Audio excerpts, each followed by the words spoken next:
I'm Charlie Pryde. And I'm Jennifer Pryde. Welcome to our YouTube channel, Pride of the Villages. This video is a continuation of our 15-day tour of Ireland with Collette Travel. In our last video, we ended with our arrival in the town of Donegal. The next morning, we travel west by coach to the Slieve League Cliffs. Arriving at the visitor center mid-morning, we then board a smaller bus that takes us up a windy road to the cliff's edge. Rising 2,000 feet above the Atlantic Ocean, these are some of the highest cliffs in Europe, nearly 3 times the height of Cliffs of Moher.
As we ride down from the cliffs, we see that sheep have adapted well to this harsh terrain.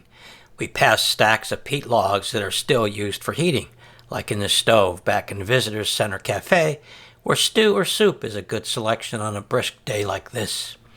The store at the Visitor Center has a large selection of gifts to include mementos of your visit to the Slieve League Cliffs and a selection of Aaron sweaters. We are then off to Glencolmcille Folk Village, perched on a hillside overlooking the sandy curve of a beautiful beach in southwest Donegal County.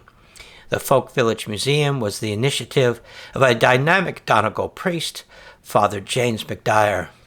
This thatched roof replica of a rural village in Donegal County offers a glimpse into the daily life as it was during past centuries. The museum is a cluster of several small cottages called a clachan. Designed, built, and maintained by the local people, the Folk Village is one of Ireland's best living history museums. Each cottage is an exact replica of a dwelling used by the local people in each of the 18th, 19th, and 20th centuries, and is equipped with the furniture, artifacts, and utensils of that particular period. A reconstructed schoolhouse, fisherman's dwelling, and a tiny pub grocer offer additional insights into rural Irish life in one of the most remote corners of the country. After visiting the Folk Village, we travel back to Donegal, passing peat bogs and fishing villages, arrive in early afternoon, just in time to view the town's St. Patrick's Day parade.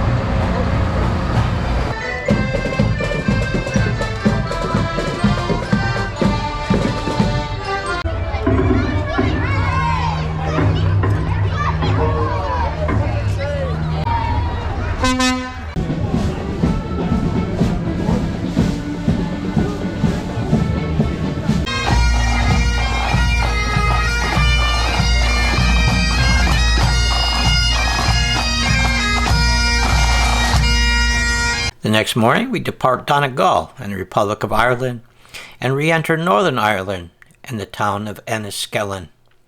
Enniskillen is located almost exactly in the center of the county Fermanagh, on the natural island which separates the upper and lower sections of Lough Erne.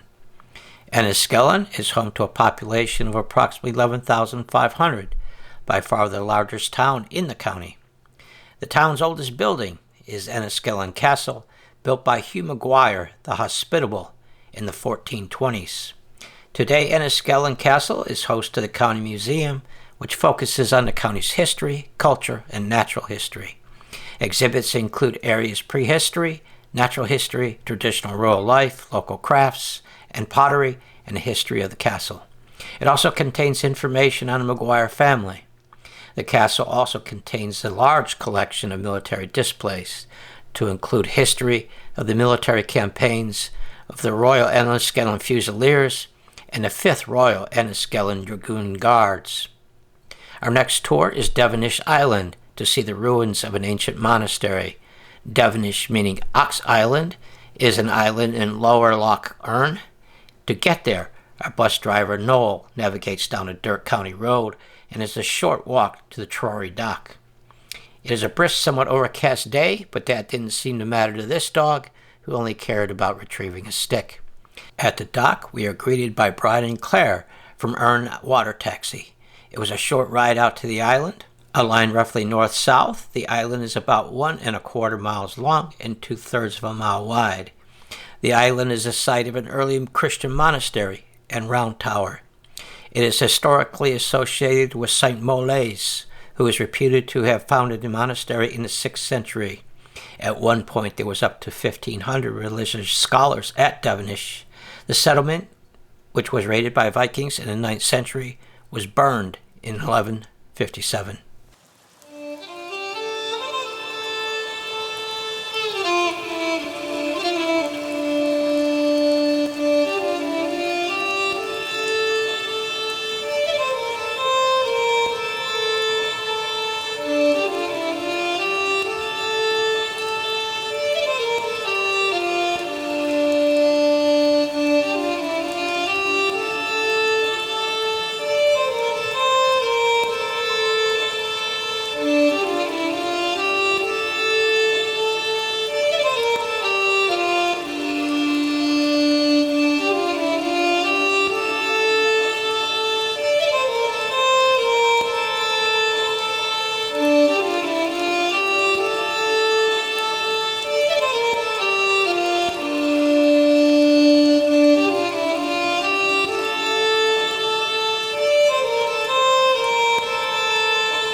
Leaving the island, we were on our way to the accommodations for the evening, the Lough Erne Resort.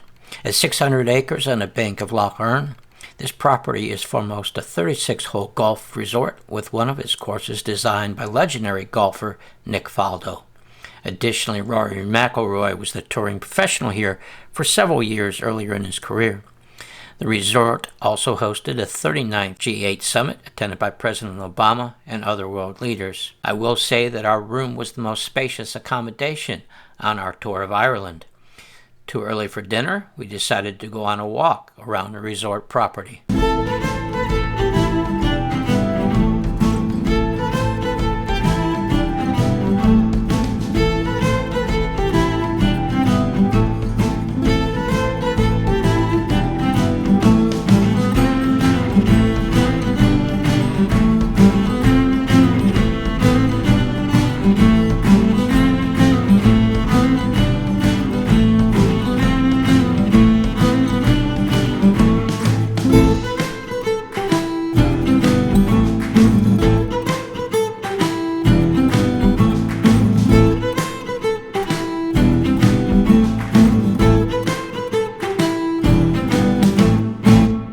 Our included dinner for the evening was served in the resort's Catalina restaurant, as well as the next morning's breakfast.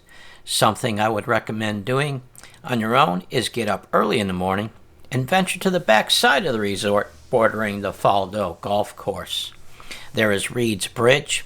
Cross the bridge for some great sunrise views of the resort and before the first round of golfers tee off.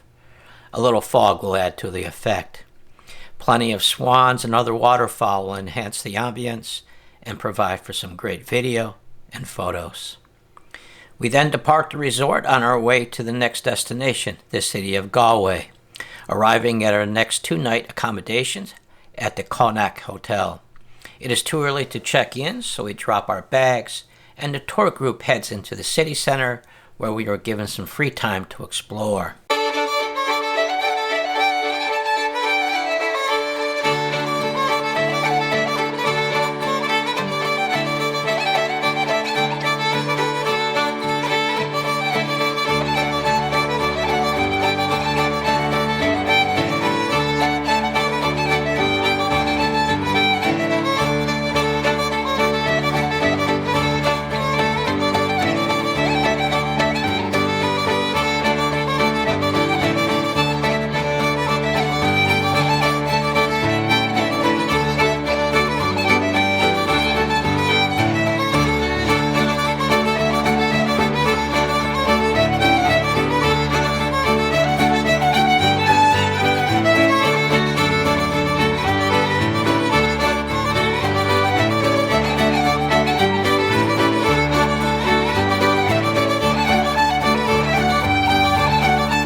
In the afternoon, we joined our local tour guide at the remains of the old city walls located in the Erie Square Shopping Center.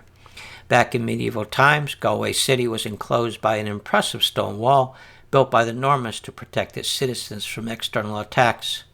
The city map of 1651 is the best illustration of how a plan of the walled city would have looked. Nearby Erie Square is a popular open space at the heart of the city, featuring grassy areas, trees, sculptures, and a playground. Besides being a local transportation hub for buses, it contains a number of monuments to include the Patrick O'Connor replica statue, a tribute to the novelist, short story writer, journalist, and schoolteacher who promoted the learning and use of the Irish language. Another monument is the John F. Kennedy Memorial. On June the 29th, 1963, John F. Kennedy, the first U.S. president to visit Ireland during his term of office, made a speech to the crowd of thousands of people. He expressed his admiration for the Irish people and their contribution to America, and he also spoke about his own Irish ancestry. This window commemorates one of Galway's most enduring legends. According to local tradition, the mayor of Galway, James Lynch Fitzstephen, hanged, or lynched as the practice became known after this event, his son from the window of his home in 1493. Lynch's son had murdered a Spanish man in the care of the family. We then take a stroll down the main shopping street, stopping at the statues of two literary greats. Noticeable outside the pubs are the remnants of the St. Patrick's Day celebration. Speaking of pubs, our included dinner this evening was at McHugh's Pub and Restaurant. Now, the baked fillet of hake was good, but the cheesecake and apple pie desserts were extra special. The next morning, we went on an optional tour to visit Kylemore Abbey, driving through the scenic Connemara National Park to get there. Connemara is one of the 8 national parks in Ireland, managed by the National Parks and Wildlife Service. The park was founded and opened to the public in 1980. It features 4,900 acres of mountains, bogs, grasslands, forests, and a lot of sheep. As we enter the Kylemore Abbey grounds, the scene is very impressive. After a short orientation by our Collette tour guide Michael and a time to be back on the bus, we have a local guide take us through the castle. Kylemore Castle was built in 1868 as a private home for the family of Mitchell Henry, a wealthy doctor from London whose family was involved in textile manufacturing in Manchester, England. The construction of the castle began in 1867 and took the total of 100 men and 4 years to complete. The facade measures 142 feet in width. It is made of granite and limestone.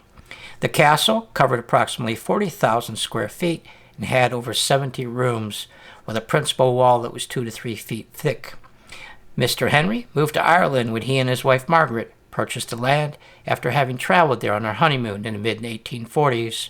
Inspired by his love for his wife Margaret and his hopes for a beloved Ireland, Henry created an estate boasting all the innovations of the modern age. Unfortunately, Margaret died in 1874, having contracted a fever on a visit to Egypt. Henry spent less time at Kylemore after her death, but built on the site a Gothic chapel and family mausoleum as a memorial. The mausoleum holds the bodies of Margaret Henry and Mitchell Henry. Today, Kylemore Abbey is owned and run by the Benedictine community, who have been in residence here since 1920. The abbey was founded for Benedictine nuns who fled Belgium in World War I. The nuns ran a farm on the estate where they raised livestock and vegetables. The nuns offered education to girls, opening a boarding school in 1923. The school was the main educational establishment for most girls from the area for almost a century, but closed in 2010. The nuns have since been developing new education and retreat activities. After visiting the castle, we took a shuttle bus to a large walled Victorian gardens on the property. Since the 1970s, the gardens have been open for public tours and nature walks. Also at the gardens are the pigs Ken and Perry, with faces only a mother could love. Back at the visitor center, there is a very large store and a cafe. We would recommend the soup, and don't pass up on the apple pie with custard. On our way back to the hotel, we opted to be dropped off at Galway Centre to pick up some gifts and to have dinner. McDonough's is famous for its fish and chips. We chose the whiting with a side of chips, and a single order was more than enough for both of us. Departing Galway early morning, we stopped at a geopark to view what the Ice Age did to the landscape millions of years ago, creating these massive stone fields. At least they provided plenty of material for all the stone walls we have seen in our travels of Ireland. We then arrive at the Caherconnell fort and sheepdogs, and the dogs are up first. These are trained border collies of different ages. The shepherd will guide the dogs to retrieve the sheep from out in the farm and skillfully drive them back to their holding. Using whistle and voice, the shepherd displays a symbiotic relationship with his loyal dogs, who display tenacity and utter focus.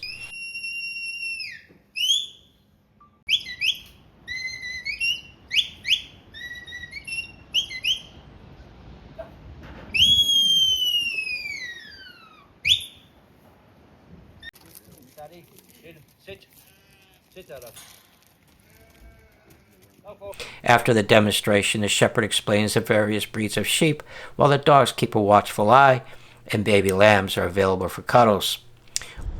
Now, so what was the four horns? This one here. We then move inside for a shot of warm whiskey before a self-guided tour of the fort. The fort is a site of enormous archaeological importance and is over 1,000 years old. It is remarkably well preserved and is one of the finest examples of forts in the area. The fort was inhabited up to the late 16th century and is excavated annually, yielding many treasures, which deepens the understanding of the fort and the societies that lived here. We then arrive at the Cliffs of Moher, which stretch for about 14 kilometers along the west coast, rising between 120 and 200 meters above the sea. The highest point, at 214 meters, is at O'Brien's Tower near the Cliffs of Moher Visitor Center.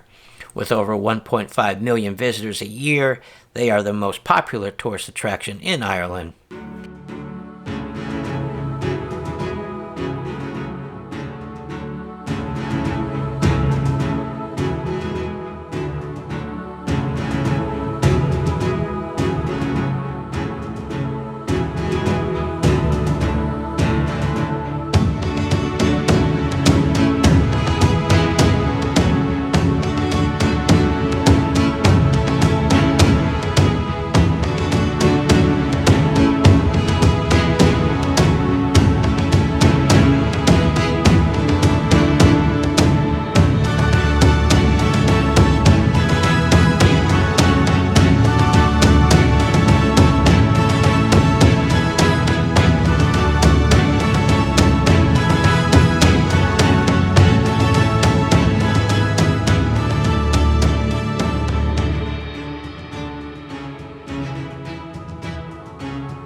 Continuing our journey down the Great Atlantic Way to the Dingle Peninsula, we saved 90 minutes of driving time by crossing the estuary between County Clare and County Kerry on the Killemore to Tarbert ferry. Interesting is to see the variety of vehicles on the ferry with a chance to take in the salt air on this 20-minute crossing. Moving along, it was time for dinner, and our meal stop was the South Pole Inn, which may seem like an odd name, but there is an adventurous story behind it. Thomas Crean was an Irish seaman and Antarctic explorer who was awarded the Albert Medal for life-saving. Crean was a member of 3 major expeditions to Antarctica during the heroic age of Antarctic exploration, including Robert Falcon Scott's 1911 to 1913 Terra Nova expedition. This saw the race to reach the South Pole lost to Roald Amundsen and ended in the deaths of Scott and his party. During the expedition, Crean's 35 statute-mile solo walk across the Ross ice shelf to save the life of Edward Evans led to him receiving the Albert Medal for life-saving. After his naval and exploration career, he returned to his hometown of Enniskillen and ran this pub, the South Pole Inn in County Kerry, with his wife and daughters. He died in 1938. The current owners of the inn continue to honor Thomas's legacy, and they serve some really good food as well. On a rainy, windy evening, we arrive in the seaside town of Dingle. Our accommodations for the next 2 nights is the Dingle Harbour Lodge.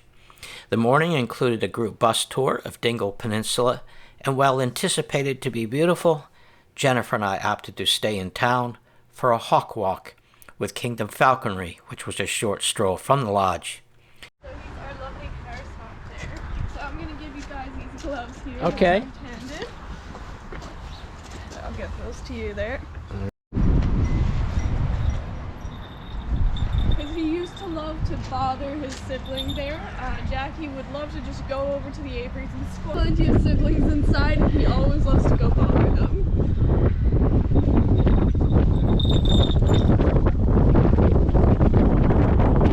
As you can see, it is a very windy day, but Clyde seems to be coping with the conditions well. After Clyde becomes comfortable with Jennifer and I's handling, we walk down a quiet road to a deserted beach.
Back at the aviary, Jennifer is introduced to Luna, the barn owl.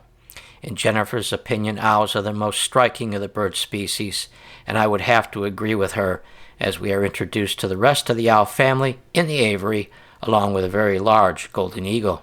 A special thanks to Rory and the Kingdom Falconry for hosting us, as this was one of the highlights of our Ireland travel. The rest of the day, we spent walking around Dingle. Being a seaside town, there are a lot of activities that you can do on the water, but the wind today prevented that. Nevertheless, there are plenty of interesting stores for shopping, great pubs for having a drink, meal, and to listen to traditional music. There are also a couple of pubs that additionally function as a haberdashery or hardware store. Very unique indeed. St. Mary's Church sits in the center of the town, and this 19th century neo-Gothic church is definitely worth a look inside. Across from the church is the Fish Box Restaurant, and our choice for dinner. This is a very popular place, and after having the seafood chowder and their buttermilk-infused fish tacos, we understand why it's so popular. To satisfy the sweet tooth, we visit Murphy's Ice Cream. There are 2 locations in Dingle, and some of their flavors may seem unusual. We got Kieran's cookies, stout. Then we got the sea salt caramel and the brown bread. My favorite was the Irish brown bread. The next morning, we had a rather long road trip to Kilkenny. It was, however, a very scenic drive, and we had rest stops along the way. One unexpected stop off the M7 highway was the Barack Obama Plaza in Donegal. On the top floor of this rest stop was a tribute to Barack Obama and to other U.S. presidents that had Irish heritage. In fact, there have been 23 presidents with Irish or Scots-Irish ancestry. President Obama's great-great-great-grandfather immigrated from Donegal to New York City in 1850. In March of 2011, the Obamas visited Donegal and met with a distant cousin from the town, having a pint at the local pub. For us, our next stop was a pub lunch at Malzard's in Stoneyford, County Kilkenny. Malzard's was recognized as the Irish Pub of the Year for 2024. Entering the pub, it started with the opportunity to pour your own pint. Right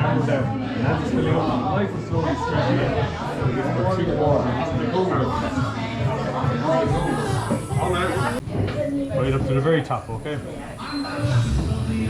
3, a little bit more. There you go, perfect. Something I need to work to perfect.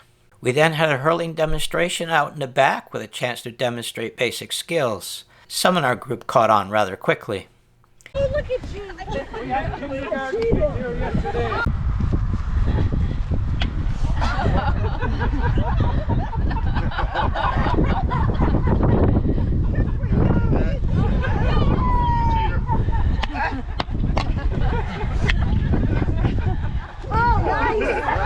Back in the pub, it was a lamb stew lunch and entertainment provided by Adrian, a local tailor, guitar player, and singer.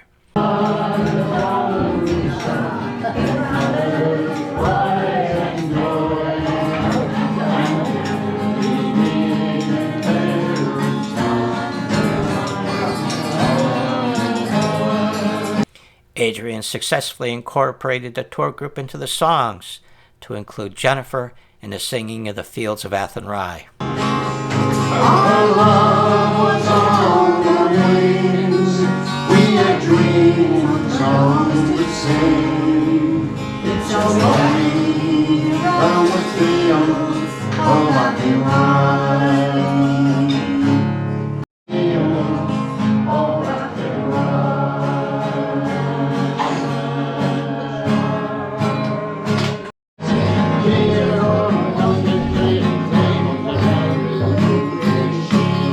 Late afternoon, we arrived at the last accommodation of our Ireland tour, the Lyrath Estate Hotel in Kilkenny. Originally, this was a 17th century estate house that changed ownership over hundreds of years, and in 2006 became a 5-star hotel and convention center that it is today. Lyrath Estate boasts 140 unique bedrooms and has an award-winning Oasis spa. Located on 170 acres, complete with picturesque lakes, historic gardens, and woodlands, it has several walking trails, and Jennifer wants to do the 4-kilometer one. Here we go again.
Next morning, we take a tour of Jerpoint Abbey. This abbey is one of the best examples of a medieval Cistercian abbey in Ireland. It is located beside the Little Aragall River. In 1228, there were 36 monks and 50 lay brothers who held 20 acres of land here. Outside these walls were industrial workshops, mills, and fish ponds. Inside the walls were working bakehouse, brewhouse, gardens, and orchard. Jerpoint is renowned for its detailed stone sculptures found throughout the monastery. Dating from the 13th to the 16th centuries, these include Mensa tombs, an exquisite incised depiction of two 13th century knights, the decorated cloister arcades, along with other effigies and memorials. The abbey flourished until the dissolution of the monasteries in the 1500s.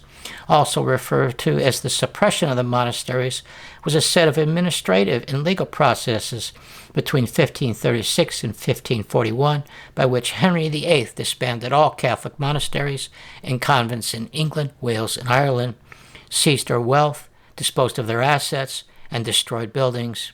This was driven by a combination of factors to include financial gain, the need to consolidate royal power, and King Henry's break from Rome. Lead, a valuable material used in roofing and other parts of the building, was removed from the roofs of many monasteries, thus the openness to the elements of this ruin. After the abbey tour, we visited the nearby Jerpoint glass-blowing studio and were met by some friendly dogs who like to be scratched behind the ears. Rory led the glass-blowing demonstration, which obviously takes years to perfect.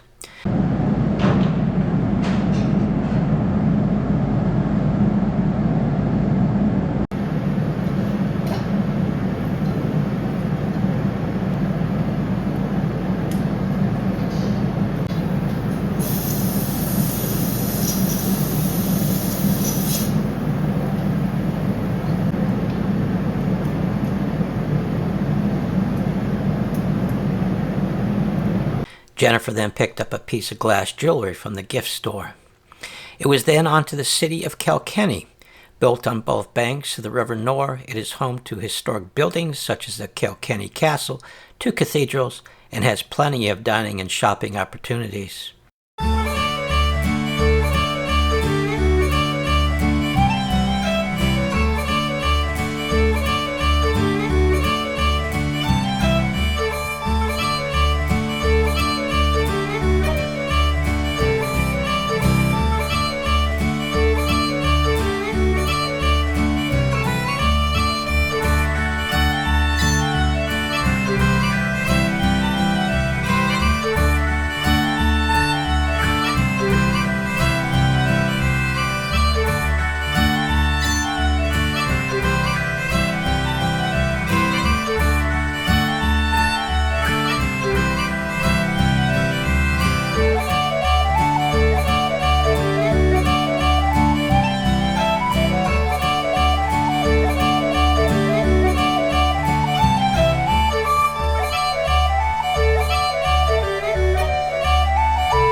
Arriving back at our hotel late afternoon, that evening we had a farewell dinner at the estate's grill and bar, which consisted of a 3-course meal. The next morning we had a 90-minute drive to Dublin Airport.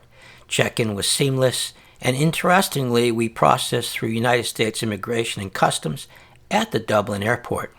Therefore, our Aer Lingus direct flight to Orlando was treated like a domestic arrival, as we only had to claim our baggage before proceeding home. So that concludes our tour in Ireland. Hopefully you found our 2 videos informative, especially if you plan to take a tour with Collette or another tour company, or planning an itinerary on your own. A special thanks to our Collette tour guide Michael, our bus driver Noel, and it was a pleasure meeting the other 17 members of our tour group. Until our next travel video, Jennifer and I wish you a great day wherever you are.